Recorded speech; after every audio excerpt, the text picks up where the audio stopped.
மாமா அந்த இட்லி எடுத்து கொடுக்காத, அது ஆறுன இட்லி. சூடா இட்லி பாத்திரத்துல இருக்குது பாரு, அந்த இட்லி எடுத்து கொடு.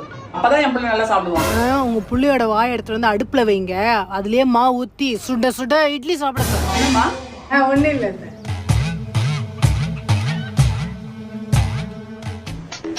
மாமா கடுகு போட்டு ஜீரகம் போட்டா என் பிள்ளைக்கு பிடிக்காது, ஜீரகம் போட்டு கடுகு போட்டா அப்பதான் என் பிள்ளைக்கு பிடிக்கும். அப்பதான் அவன் விரும்பி சாப்பிடுவான். சரிங்க அத்தை. என்னடா அது புது ட்ரெண்டா இருக்கு. அம்மா இதுல கொடுக்காதம்மா என் பிள்ளைக்கு டீ. இங்க இருந்து பாரு இந்த கப்பு, பிங்க் கலர் கப்பு, இதுல டீ குடிச்சாதான் என் பிள்ளைக்கு டீ குடிச்ச மாதிரி இருக்கும்.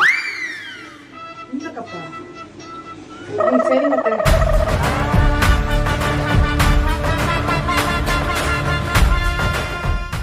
ஏய் கொஞ்சம் மாதுளம் ஜூஸ் எடுத்துட்டு வா. அத்தை. வரேன், உங்க பிள்ளைக்கு எதுவும் ஜூஸ் வேணுமா? அதான் போட்டு